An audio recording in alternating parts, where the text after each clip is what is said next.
시청자 여러분 안녕하세요. 알기 쉬운 보험으로 인생 설계를 도와드리는 인생설계 원픽 진행의 이승입니다. 100세 시대를 위한 선택, 살다 보면 겪게 되는 크고 작은 일들도 있고 또 변화하는 세상만큼이나 보험도 진화를 하죠. 이 보험에 대해 궁금한 모든 것들과 또 여러분들의 인생 설계를 위한 원픽 함께 고민해드리겠습니다. 오늘도 인생 설계 원픽과 함께 하시면서 하루하루의 생활을 설계하는 법 함께 찾아가 볼게요. 인생 설계 원픽은 유튜브에 서울경제TV라고 검색하신 후 아래 나와 있는 방법을 통해 실시간으로 함께 하실 수 있습니다.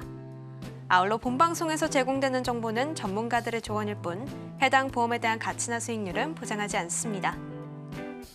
자, 그럼 인생 설계 원픽 지금부터 시작해 보겠습니다. 오늘도 현명한 선택을 도와주시기 위해서 전문가분들 한번 모셔봤는데요. 인사 먼저 나눠보겠습니다. 어서 오세요. 네, 그렇다면 시청자분들께 한 분 한 분 인사와 소개 부탁드려 보겠습니다. 정혜란 전문가님부터 인사 나눠주세요. 네, 안녕하세요. 당신의 확실한 보험 파트너, 보험 전문가 정혜란입니다. 네, 반갑습니다. 오늘 우리의 파트너로서 또 어떤 주제 가지고 재미있게 이야기 풀어가 주실지 너무 기대가 되는데요. 두 번째로는 김현정 전문가님도 한번 인사 나눠보겠습니다. 네, 안녕하십니까. 현명한 인생의 설계를 정확하고 쉽게 설명드리겠습니다. 김현정 전문가입니다.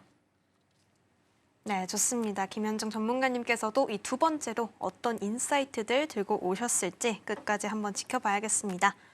자, 그렇다면 마지막으로 임지우 전문가님까지 한번 소개 부탁드려 보겠습니다. 네, 안녕하세요. 고객님의 100세까지 케어해드립니다. 실버 케어 전문가, 진심을 다하는 보험 전문가 임지우입니다. 네, 이렇게 마지막으로 임지우 전문가님까지 한번 세 분 다 인사 나눠봤습니다. 저희는 그러면 첫 번째 주제부터 바로 확인해 보도록 할 텐데요. 첫 번째 주제는 화면을 통해서 만나보시죠.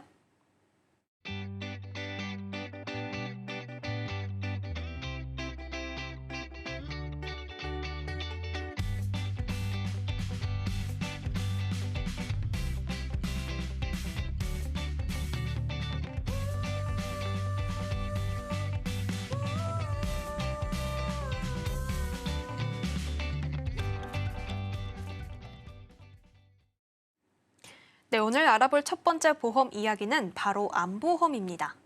암보험은 정말 필수 보험으로 계속해서 자리를 잡고 있습니다. 정말 일상 속에 가까워진 병이 바로 암이지 않을까 싶은데요. 하지만 우리가 필수 보험이어서 당연히 가입했다고 하더라도 이 안에서 놓치고 있는 부분들 꼭 있을 것 같습니다. 따라서 오늘 정혜란 전문가님께서 이러한 포인트들 꼭꼭 짚어주신다고 합니다. 전문가님 어떤 내용들 준비되어 있을까요? 네. 암은 한국인의 사망 원인 1위인데요. 그만큼 암은 생각보다 흔한 질병입니다. 화면을 보시다시피 통계적으로 평균 수명까지 살았을 때 남성은 5명 중에 2명, 여성은 3명 중 1명으로 암에 걸린다고 하는데요. 전체 사망 원인의 24%, 거의 3명 중 1명은 암으로 세상을 떠나고 있습니다. 그만큼 암은 과거엔 불치병으로 여겨졌지만 의학의 발전으로 더는 불치병이 아닙니다. 허나 치료 비용이 막대하고 암 발생률이 점점 늘고 있는 추세입니다. 암이 사망 원인 1위를 차지하는 이유는 다양합니다. 늦게 발견되거나 치료 후 재발하는 경우도 많고 충분한 보험 준비 없이 암 진단을 받아 치료비가 부족한 상황도 있습니다. 또한 고령이거나 체력이 약해 항암 치료를 제대로 받지 못하고 견디지 못하는 경우도 많습니다. 네, 일단 이렇게 발병률이 현저히 계속 높아지고 있는 점을 우리가 확인해 봤는데요. 사실 그럼에도 불구하고 실제로 암보험을 좀 제대로 미리 준비하거나 건강검진을 미리 받는 경우가 아직은 좀 적다고 하더라고요. 네, 맞습니다. 매년 나라에서 시행하는 국가검진을 통해서나 회사에서 진행하는 건강검진 또는 스스로 매년마다 건강검진을 받는 경우가 예전에 비해 훨씬 많아졌지만 현대인들의 불규칙한 식습관과 스트레스로 인해 암 발병률은 반대로 더욱 높아졌습니다. 암은 조기 발견만 돼도 생존율이 높은 질병입니다. 네, 역시 뭐 스트레스 사실 만병의 근원이기도 하지만 또 이로 인한 암 발병률도 굉장히 높다고 하더라고요. 그만큼 이 전문가님께서 이 조기 발견을 강조해 주신 만큼 건강 검진도 미리 선행해서 꼭 받아야 될 것 같다는 생각이 드는데요. 자, 그런데 궁금한 점이 우리가 일단 발병률을 알아봤으니까 생존율도 함께 좀 짚어봐야 될 것 같은데 요즘 생존율은 좀 어떤가요? 네, 그림처럼 암 생존율이 꾸준히 높아지고 있는 걸 보실 수 있습니다. 대표적으로 유명한 연예인 사례를 말씀드려 볼까 하는데요.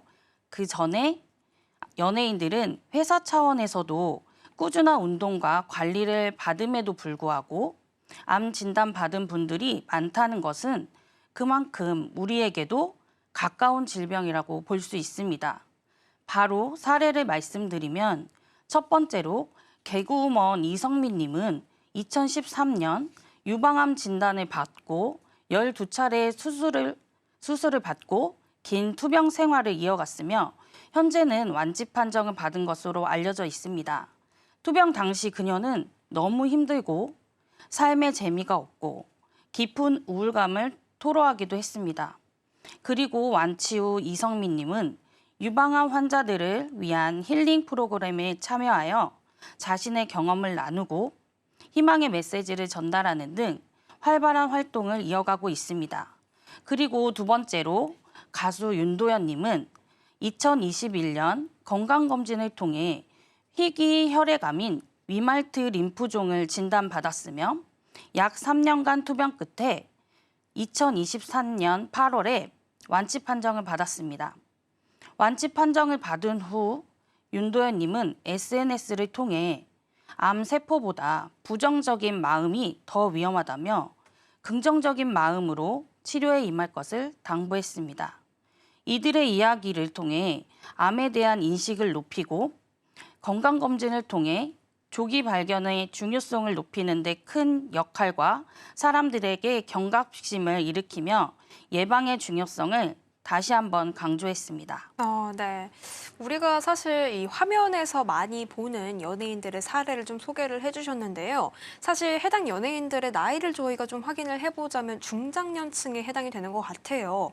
그런데 사실 요즘은 이렇게 중장년층, 뭐 고령층까지도 확인되는 것뿐만 아니라 이렇게 젊은 층에게도 암이 좀 잦게 발병이 된다고 들었는데 사실일까요? 네, 정확히 말씀하셨어요.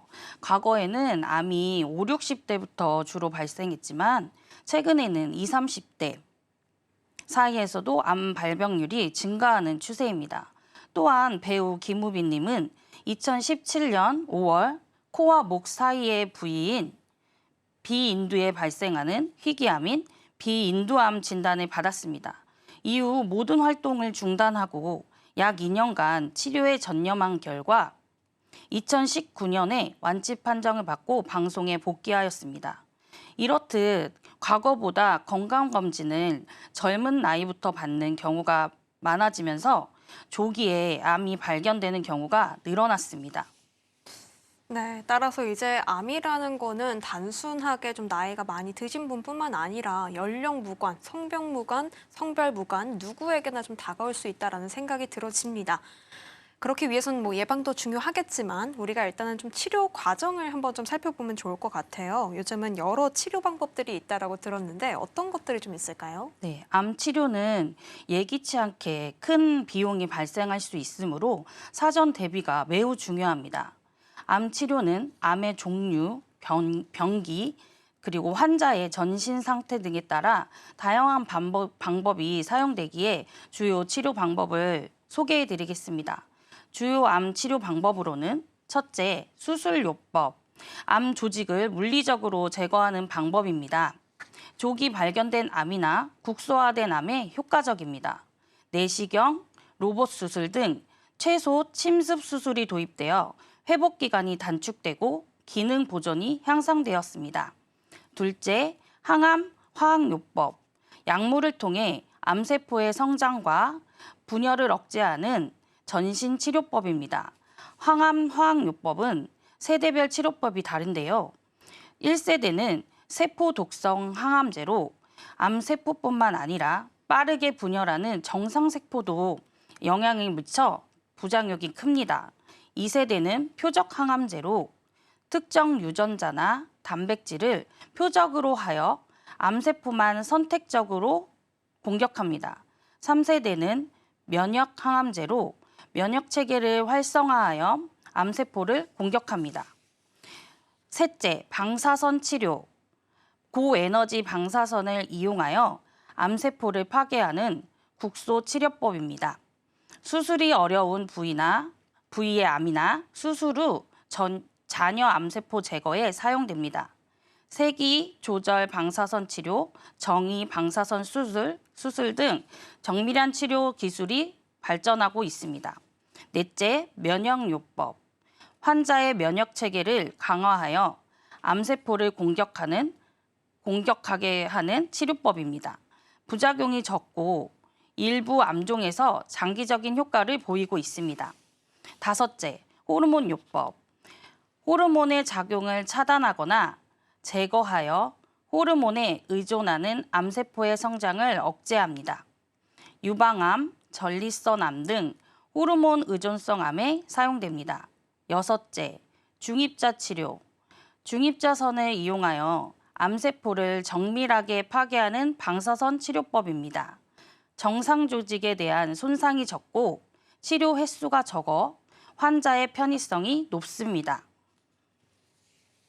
치료 방법 선택 시 고려하실 사항은 암의 유형과 진행 정도에 따라 치료법이 달라집니다.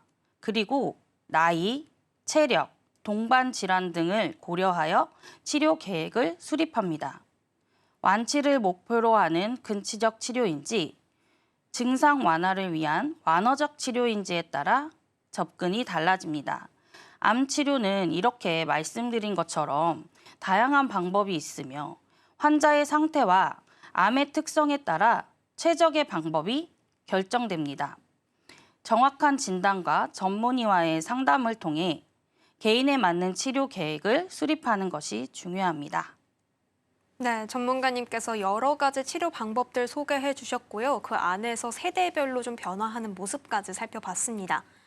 자, 그런데 전문가님, 사실 우리가 이런 일을 안 겪으면 가장 좋잖아요. 그렇다면 우리가 암이 발견되기 전에 우리가 좀 예방해 볼 수 있는 것들은 어떤 게 있을까요? 네, 암은 100% 예방할 수는 없지만 생활 습관을 바꾸는 것만으로도 최대 50%는 예방 가능하다고 알려져 있기에 제가 암 예방에 도움이 되는 생활 습관 5가지를 알려드리겠습니다. 첫째, 균형 잡힌 식단.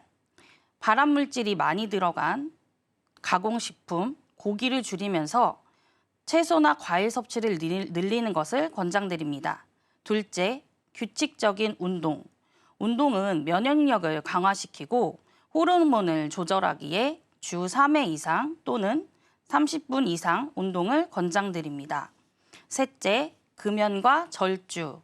흡연, 술은 폐암뿐 아니라 간암, 대장암의 원인이 될 수 있기에 가능한 음주는 피하는 것이 좋습니다. 넷째, 충분한 수면. 아무래도 수면이 부족하면 면역력이 저하되고 암세포 억제 기능이 떨어지기에 충분한 수면을 취해야 합니다. 다섯째, 정기적인 건강검진. 국가에서 제공하는 암 검진 프로그램을 적극 활용하시고 조기 발견이 최고의 예방이기에 건강검진을 정기적으로 받으셔야 합니다. 네, 여러 가지 방법이 있지만 사실 우리가 좀 많이 들어본 내용이기도 해요. 근데 이게 또 막상 하려면 쉽지가 않은 게 또 현실인 것 같습니다. 이렇게 암을 100% 예방할 수가 없다면 우리가 암을 위한 대비를 또 철저히 하는 게 중요하겠죠. 보험이 그 해답 중에 하나가 될 것 같은데 우리가 보험으로는 어떻게 준비하면 될까요? 네, 그럼에도 불구하고 암이 생긴다고 생각하면 정말 무섭기 때문에 암 진단비를 준비하시는 걸 추천드립니다. 암 보험은 이렇게 준비하시면 됩니다. 우선 암은 가장 넓은 보장 범위인 일반암과 일반암에 포함이 되지 않는 유사암, 이렇게 2개를 준비하셔야 모든 암에 대해 제대로 보장받으실 수 있습니다. 암 치료의 경우 평균 3천만 원 이상이 필요하며 실손보험만으로는 부족하기에 5천만 원 이상 준비하시는 걸 권장드립니다. 암 진단 시 치료비뿐 아니라 소득 중단, 생활비 공백까지 대비할 수 있게 준비해야 본인에게 맞는 치료를 받으면서 생존율도 올릴 수 있기 때문입니다. 그리고 암 진단비를 준비할 때 확인하셔야 할 2가지를 말씀드리겠습니다. 보험을 가입한 후 일정 기간 동안 보상을 받지 못하는 면책 기간과 보험 가입 후 일정 기간 동안 보험금을 감액하여 받는 감액 기간이 있기 때문에 건강할 때 바로 준비하시는 걸 권장드립니다. 네, 일단 암 진단비는 최소 5천만 원 이상 정도 준비하는 게 좋고요. 면책과 감액 기간 같이 고려하시는 걸 중요하다라고 말씀해 주셨습니다. 그래도 이렇게 우리가 알아두고 좀 준비를 시작을 해야 그래도 기본적인 보장이 많이 가능하겠어요. 네, 그렇죠. 그래서 보험은 불확실성을 오늘의 확실한 준비로 바꾸는 가장 현실적인 도구입니다. 나를 위한 선택이 아닌 가족을 위한 책임감 또는 예상치 못한 질병과 사고에 대비하여 미리 준비를 하셔야 하고 보험은 경제적 충격을 최소화해주는 방파제 역할이기 때문에 건강할 때 준비하셔야 됩니다. 네, 좋습니다. 오늘 암보험에 대해서 너무 유익한 이야기들 많이 소개해 주셨는데요. 끝으로 이 방송 보시는 시청자분들께 한마디 말씀까지 부탁드리겠습니다. 네, 저도 덕분에 시청자분들께 유익한 정보를 드릴 수 있어서 좋았던 시간이었습니다. 암은 우리 모두에게 닥칠 수 있는 병입니다. 하지만 조기에 발견하고 준비하고 예방하면 충분히 대응 가능한 병이기도 합니다.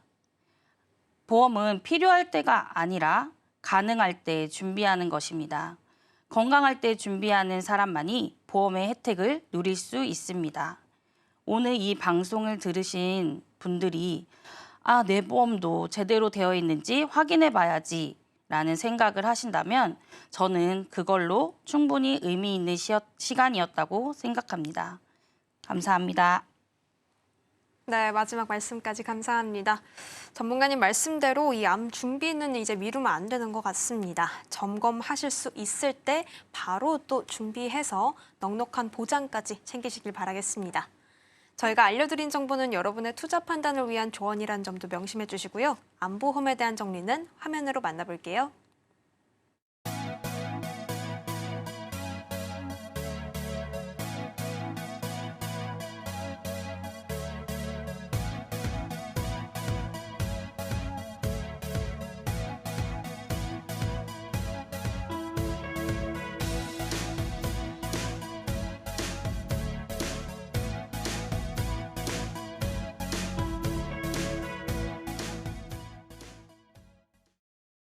네, 다음 주제로 넘어가 보겠습니다. 2번째 주제는 화면으로 만나보시죠.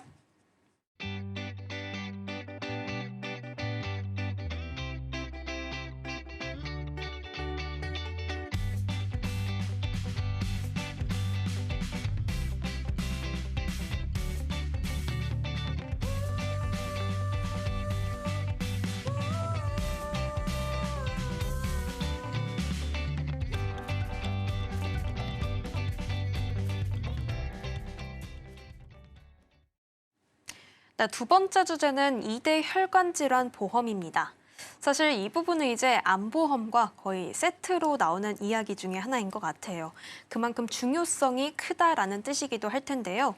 오늘 이 내용에 대해서 김현정 전문가님께서 소개해 주신다고 합니다. 전문가님 어떤 내용 준비되어 있을까요?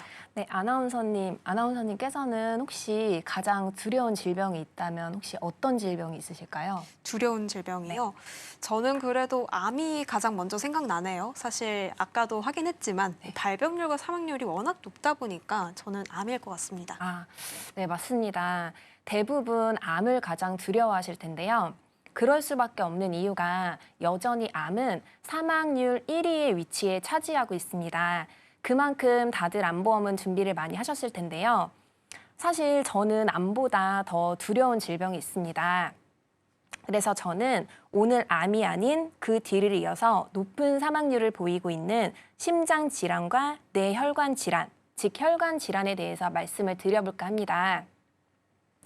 네, 통계청 자료에 따르면 이 두 질환은 암에 이어서 항상 사망 원인 상위권에 위치해 있는 걸 보실 수가 있습니다. 다만 많은 분들이 이 혈관 질환에 관련된 보험을 준비하시면서 놓치시는 가장 중요한 부분이 있으십니다. 그렇군요.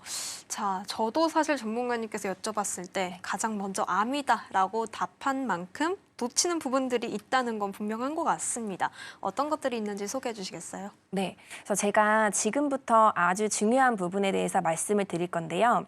우선 혈관 질환 질병의 원인부터 살펴보도록 하겠습니다. 네, 60대가 넘어가는 시점부터 혈관 질환의 발병률이 급격히 올라가기 시작하는데요. 아무래도 나이가 들면서 혈관도 노화되기 시작합니다. 탄력을 잃은 혈관에 노폐물, 그리고 콜레스테롤 같은 지방이 쌓이기 시작하는데 혈관벽은 점점 두꺼워지고 혈관벽은 좁아지다가 결국에는 막히게 됩니다. 이 증상이 뇌에서 일어난다면 뇌경색이고요. 심장에서 일어나면 협심증, 심근경색으로까지 진행이 될 수가 있는데요. 특히 고혈압이나 당뇨, 고지혈증 같은 기저질환을 보유하신 경우에는 더욱더 신경을 써주셔야 되겠죠. 아마 많은 분들이 보험 증권에는 뇌출혈 진단비, 급성 심근경색 진단비 이렇게 특약들이 가입되어 있는 모습들을 보시게 될 건데요. 과연 이러한 특약들이 정말 나를 제대로 지켜줄 수 있을까요? 위 자료에서 보시다시피 뇌출혈이나 급성 심근경색증은 각각 혈관의 범위로서 보면 10%가 채 안 되는 확률을 보이고 있습니다. 실제로 이러한 상황들 때문에 많은 분들이 보험을 가지고 있음에도 보장을 받지 못한 상황이 심심치 않게 발생하고 있습니다. 네. 보험을 가지고 있음에도 내가 원하는 만큼의 보장을 받을 수가 없다는 게 무슨 말일까요? 좀 자세히 설명해 주실 수 있으세요? 네. 제가 조금 더 쉽게 말씀드리자면 뇌출혈이라는 질병은 해당 뇌혈관 질환의 가장 끝단계라고 보시면 됩니다. 혈관이 좁아지고 노폐물이 쌓이기 시작하고 쌓인 노폐물이 혈관을 막고 그리고 막힌 혈관이 버티다 못해 터지기까지 하는 건데요. 만약에 물론 급성으로 발견되는 경우도 있지만 대부분 이러한 과정을 거쳐서 뇌출혈로 발병이 되고 있습니다. 심장도 마찬가지인데요. 혈관이 좁아지면 협심증, 혈관이 막히고 피가 통하지 않아서 심장 근육이 괴사되기 시작하면 심근경색이죠. 하지만 지금 대한민국 국민분들은 일정 연령이 지남에 따라서 국가에서 1년이나 2년마다 건강검진도 받게끔 되어 있으시고요. 의료기술도 그만큼 발전해서 끝단계가 오기 전 초기 단계에서도 이러한 질병들을 미리 발견할 수가 있습니다. 대표적으로 많이 발견되는 것이 뇌 쪽에서는 뇌동맥류, 심장에서는 협심증을 예로 들 수가 있습니다. 그렇군요. 자, 그런데 전문가님 방금 언급해 주신 부분인 이 뇌동맥류와 협심증은 좀 어떤 질환일까요? 네, 뇌동맥류는요. 좁아진 혈관으로 인해서 혈압이 높아지고 그로 인해서 뇌혈관이 부풀어 오르는 현상을 말합니다. 부풀어 오른 혈관은 당연히 약해질 거고 방치한다면 터질 수도 있는 위험이 생기겠죠. 그 풍선과 같다고 생각하시면 됩니다. 협심증은 심장 혈관에 혈전과 같은 피떡이 쌓여서 혈류 공급이 원활하지 못하게 되는 증상입니다. 이 증상들은 어지럼증이나 두통 혹은 가슴 통증을 유발하고 있는데요. 가지고 계신 보험이 뇌출혈 진단비와 급성 심근경색 진단비만 갖고 계시다면 이와 같은 질병에 대해서는 전혀 보장을 받지 못하게 됩니다. 실제로 이와 같은 질병을 받으셨음에도 보장을 받지 못하게 되셔서 불편함을 겪는 분들이 상당수 계십니다. 네.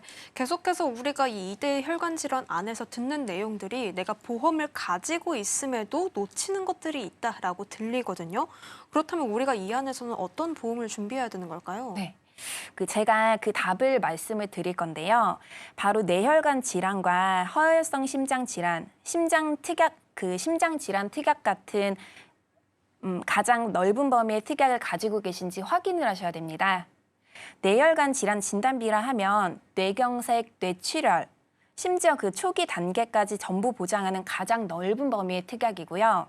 허혈성 심장 질환 진단비, 그리고 심장질환 진단비 특약 또한 협심증이나 심근경색, 그 외에 다양한 심장질환까지 보장을 받으실 수가 있는데요. 만에 한 해 때문에 가입하는 보험인데 그 보험에서도 만에 한 해가 발생한다면 정말 슬픈 일이 아닐까요? 이왕 가입할 보험이라면 넓은 범위로 제대로 가입하시는 게 옳은 결정이십니다. 네, 좋습니다. 우리가 놓치는 이유는 바로 넓은 범위로 가입하지 않았기 때문이다라고 보여지는데요. 그렇다면 전문가님께서 짚어주신 이 진단비로만 가입을 한다면 다 되는 걸까요? 네, 물론 진단비 특약만 갖고 있으시면 가장 첫 번째로 진단만 받음으로써 보험금을 받으실 수가 있겠지만 진단비 외에도 굉장히 중요한 특약들이 있습니다. 바로 수술비 특약인데요. 뇌혈관 질환 수술비, 심장 질환 수술비와 같은 특약들로 보장을 보충해 주는 것이 굉장히 중요합니다. 진단비 특약은 대개 최초 1회 안에서 보장을 받는 반면에 수술비 특약은 수술 회당 보장이 되기 때문에 반복적으로 보장을 받을 수 있다는 장점이 있습니다. 예를 들어서 제가 만약에 협심증 진단을 받았다. 그럼 우선 진단비 특약으로 보장을 받아볼 수가 있겠죠. 하지만 진단을 받으면 치료를 받아야 되는데 치료에는 약물 치료, 수술 치료, 다양한 치료법이 있지만 협심증의 가장 대표적인 치료법인 스텐트 삽입술을 예로 들어 말씀드리겠습니다. 네, 좁아진 심장의 혈관에 도관을 삽입을 하고 스텐트, 즉 그 그물망을 설치를 해서 혈관을 넓히는 수술인데요. 협심증 환자들이 가장 많이 받아보실 수 있는 치료법입니다. 이러한 시술을 진행을 하면 심장질환 수술비 특약에서 보장을 받으실 수가 있는데요. 그것도 반복적으로 받으실 수가 있습니다. 최초 시술 진행 후에 몇 년이 지나서 질병이 또 발병한다면 진단비를 받을 수 있을까요? 아까 말씀드렸다시피 진단비는 일회성으로 이미 최초 지급과 함께 소멸이 된 상태입니다. 하지만 치료를 위해서 또 같은 시술을 진행하신다면 수술 특약에서는 반복적으로 보장을 받으실 수가 있습니다. 물론 진단 후에 약물 치료에서 그치는 경우도 있지만 실질적으로 의료비가 많이 발생하게 되는 수술 과정에서 반복 보장을 받을 수 있다는 거는 굉장히 큰 메리트가 있는 겁니다. 그리고 실제로 뇌혈관 질환이나 심장 질환은 장기 입원과 긴 재활 치료를 동반하는 경우가 있는데요. 우리나라 의료보험의 아주 큰 혜택인 중증 환자 산정 특례 제도. 위 표에서 보시다시피 암 같은 경우에는 의료비 본인 부담분 5%, 특례 기간 5년까지 보장을 해주지만 뇌혈관 질환이나 심장 질환 같은 경우에는 30일까지만 보장을 받고 있습니다. 네, 암과 좀 이 부분에 있어서 큰 차이가 나네요. 좀 짧은 기간이라고 생각이 들어지는데요. 네, 맞습니다. 암에 비하면 현저히 짧은 기간인데요. 이에 맞춰서 각 보험사들에서는 최대 10년까지도 치료비를 지원하는 특약을 준비를 하고 있기도 합니다. 바로 2대 질환 주요 치료비라는 특약인데요. 여기서 말하는 2대 질환은 뇌혈관 질환과 심혈관 질환을 뜻합니다. 위 질병을 원인으로 수술 치료나 혈전 용해 치료, 중환자실 입원 등을 하게 된다면 연간 1회로 정해진 금액을 보장해 주는 특약입니다. 수술뿐만 아니라 약물 치료, 중환자실 입원까지 보장을 해주고 기간도 아주 긴 기간 동안 보장을 받을 수가 있으니 참고하시면 좋을 것 같습니다. 고령화 사회에 접어든 만큼 혈관 질환 환자분들이 부쩍 늘고 있다고 합니다. 주기적인 운동과 건강한 식습관 등은 혈관 질환 예방에 도움이 된다고 합니다. 보험은 어디까지나 만약을 위해서 준비를 하시는 건데요. 보험은 가입하시되 받을 일이 없는 게 가장 중요하다고 생각합니다. 그래도 이왕 가입하신다면 범위는 넓고 튼튼하게 준비를 하셔야 됩니다. 네, 맞습니다. 이 2대 혈관 질환 준비도 이제는 무시할 수가 없는 부분인 것 같습니다. 마지막까지도 전문가님께서 강조해 주신 부분인 보장은 넓고 튼튼하게 가져가는 것 꼭 기억하시고 내 미래를 한번 또 지켜보시길 바라겠습니다. 저희가 알려드린 정보는 여러분의 투자 판단을 위한 조언이란 점도 명심해 주시고요. 2대 혈관 질환 보험에 대한 정리는 화면으로 만나볼게요.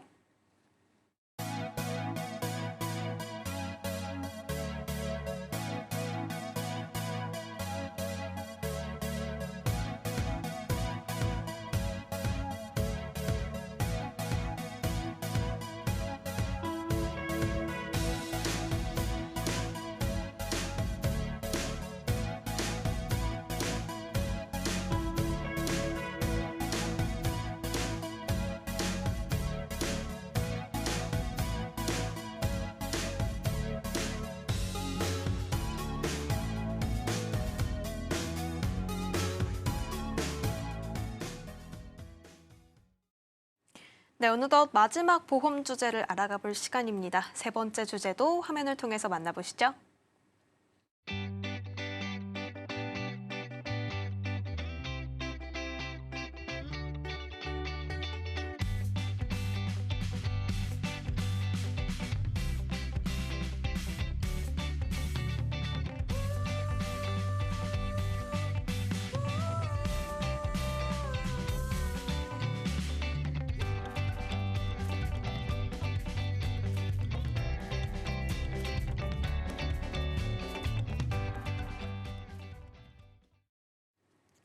네, 세 번째 보험 주제는 장기 요양 보험입니다.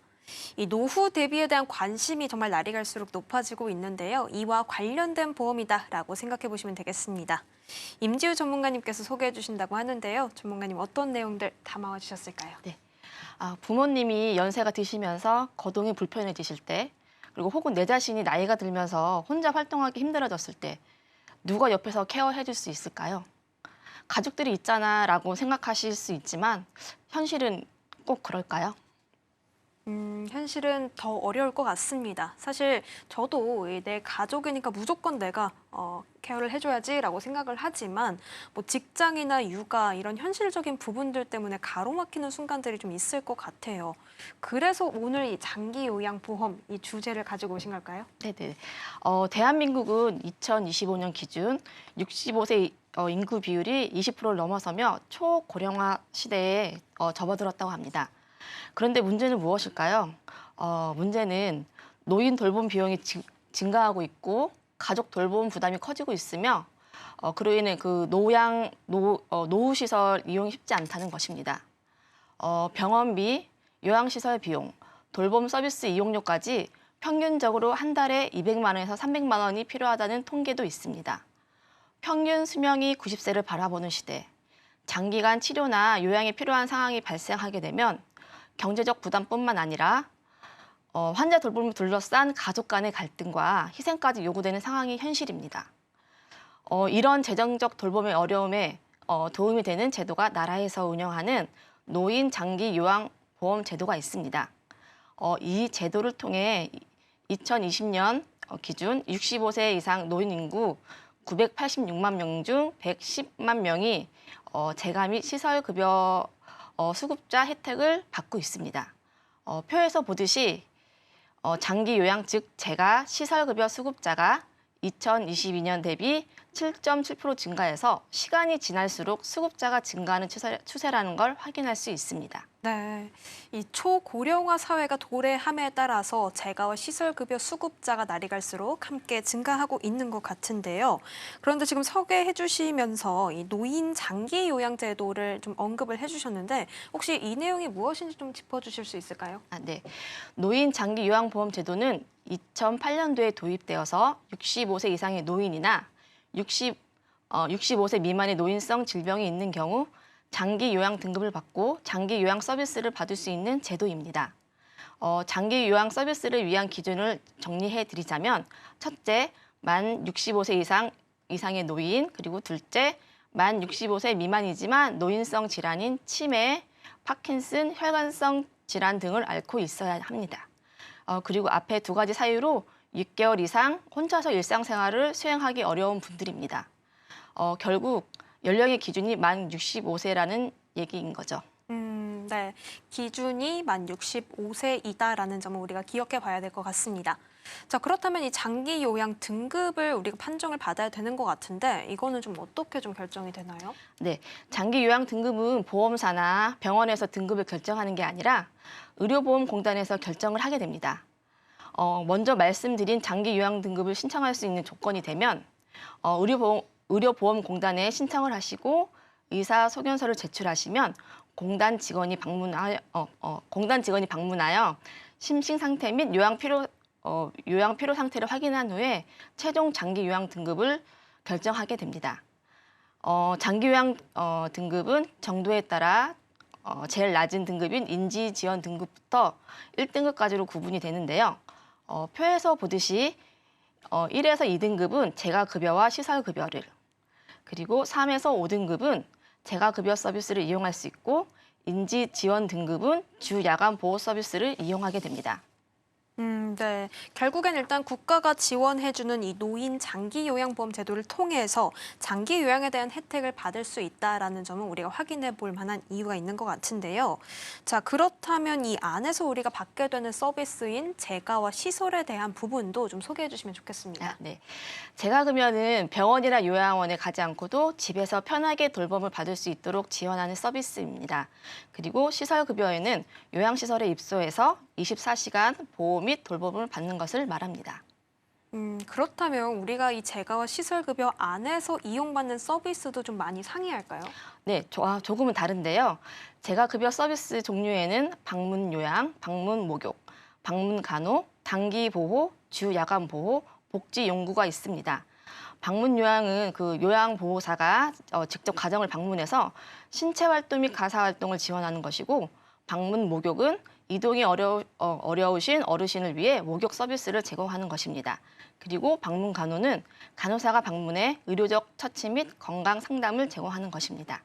그리고 단기 보호 서비스로는 보호자가 이제 출장이나 개인 사정으로 일정 기간 부모님을 돌보기 어려운 경우 요양시설에서 단기간 보호하는 서비스를 말합니다.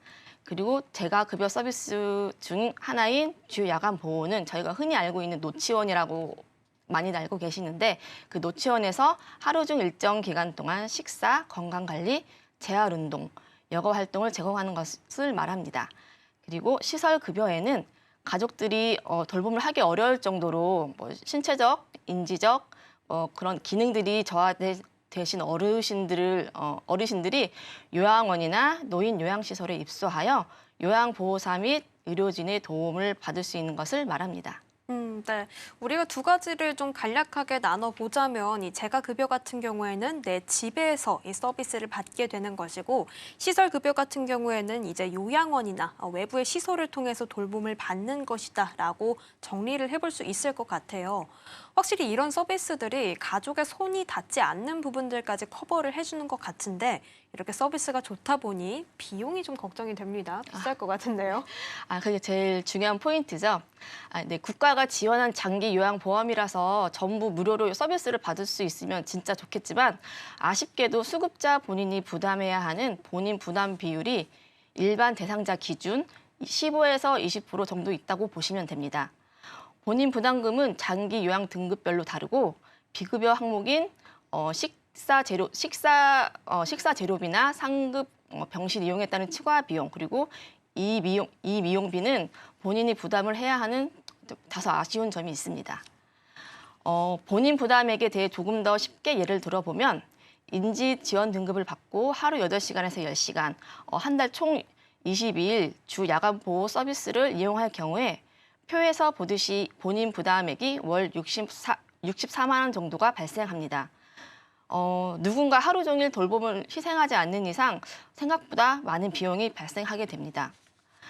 제가 가장 낮은 등급인 인지 지원 등급의 예를 들었지만, 장기 요양 등급이 높아질수록 본인 부담액은 커질 수밖에 없습니다. 네. 결국에는 국가가 지원하는 제도만 우리가 믿고 있으면 안 되겠네요.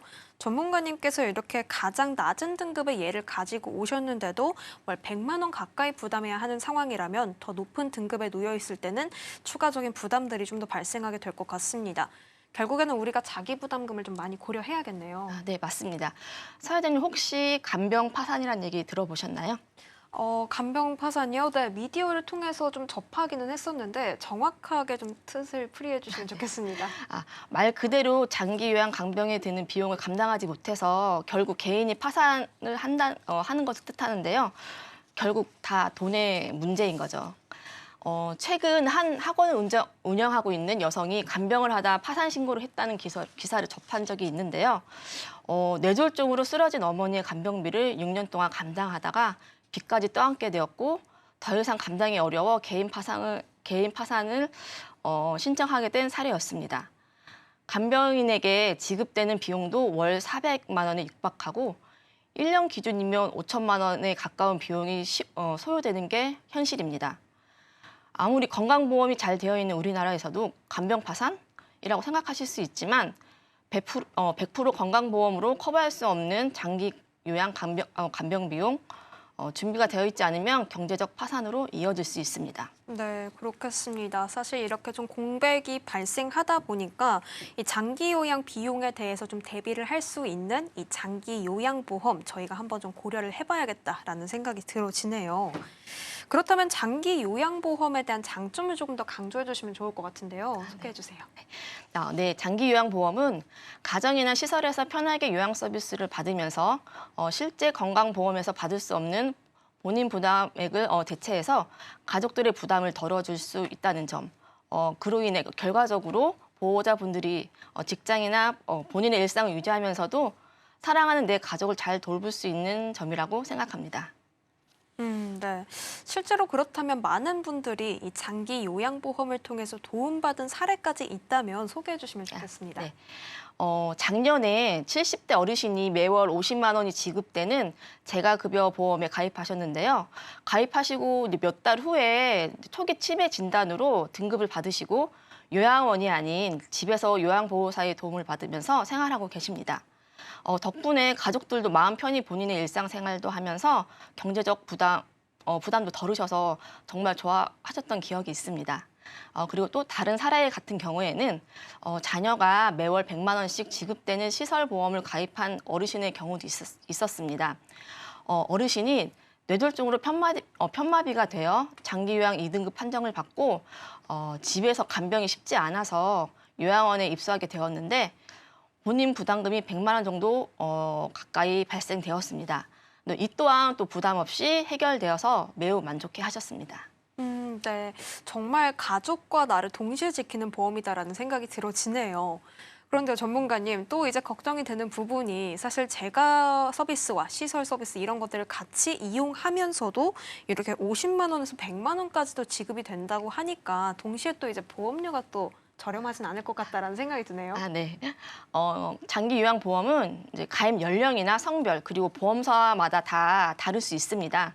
재가급여 서비스 이용 시 월 130만 원, 시설급여 이용 시 월 100만 원씩을 종신토록 지급할 경우 50대 남자 기준 보험료 한 4만 원대, 그리고 50대 여자 기준 보험료 한 6만 원 정도입니다.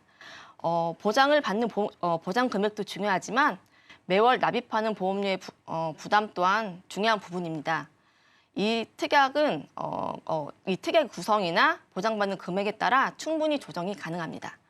네. 일단 보험료에 대해서 알아봤다면 이제 가입을 원하시는 분들, 선호하시는 분들께 도움이 될 만한 이 가입 경로까지도 소개해 주시면 좋을 것 같아요. 네. 가입 방법은 되게 간단합니다. 생명보험사, 손해보험사별로 상품도 다양하고 본인의 건강 상태와 필요에 맞는 보험을 선택하실 수 있습니다. 특히 다음 제가 말씀드릴 몇 가지 사항을 꼭 확인하시면 좋겠습니다. 첫 번째로 보장의 종류 및 보장 기간을 확인하셔야 됩니다. 장기 요양 등급에 따른 재가급여, 시설급여, 주 야간 보호나 복지용구 같은 보장의 종류를 확인하시고 보장 개시 후 10년간 보장을 받는 건지 아니면 나이별로 90세, 95세 아니면 종신토록 보장이 되는 건지 보장 기간 확인이 꼭 필요합니다. 그리고 두 번째는 보험료 수준입니다. 보험은 가입보다 유지가 더 중요하다고 말들을 하죠. 당연히 기존에 납입하고 있는 보험료에서 부담이 되지 않는 금액이어야 됩니다. 그리고 마지막으로 납입 면제 및 면책 기간도 꼭 확인을 하셔야 됩니다. 네. 방금 말씀해 주신 납입 면제와 면책 기간은 좀 어떤 내용일까요? 앞서 안보험에서도 납입 면제 기능이 있듯이 이 장기 요양 보험에도 납입 면제 기능이 있습니다.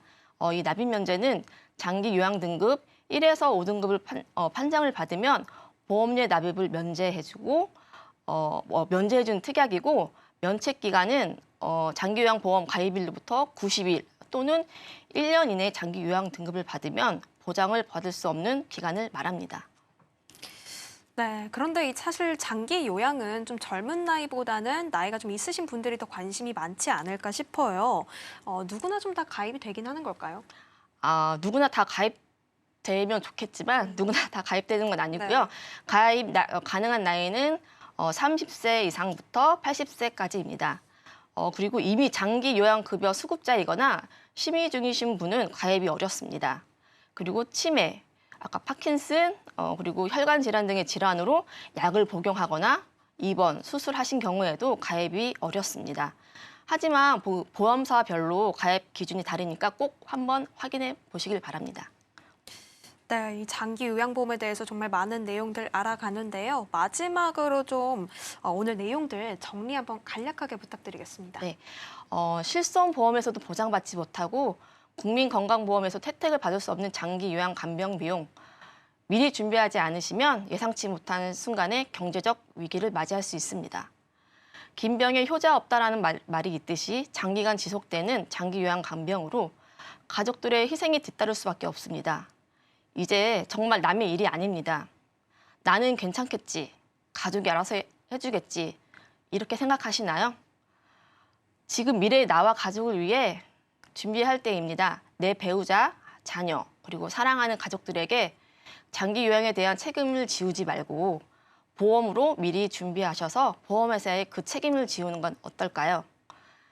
장기 요양보험, 보험회사마다 특약이나 조건들이 다 다르고 개인들이 처해져 있는 상황에 따라 선택해야 하니까 꼭 전문가와 상의 후에 결정을 하시기를 추천드립니다. 네, 이렇게 가족과 나를 동시에 지켜주는 장기 요양보험까지 알아봤습니다. 저희가 알려드린 정보는 여러분의 투자 판단을 위한 조언이란 점도 명심해 주시고요. 이 내용에 대한 정리도 화면을 통해서 만나볼게요.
인생설계 원픽에서 제공하는 정보는 전문가들의 조언일 뿐 해당 보험에 대한 가치나 수익률은 보장하지 않습니다. 저희 방송은 서울경제TV 홈페이지와 또 서울경제TV 유튜브를 통해서 다시 확인하실 수가 있고요. 저희가 준비한 소식은 여기까지입니다. 시청해주신 여러분 고맙습니다.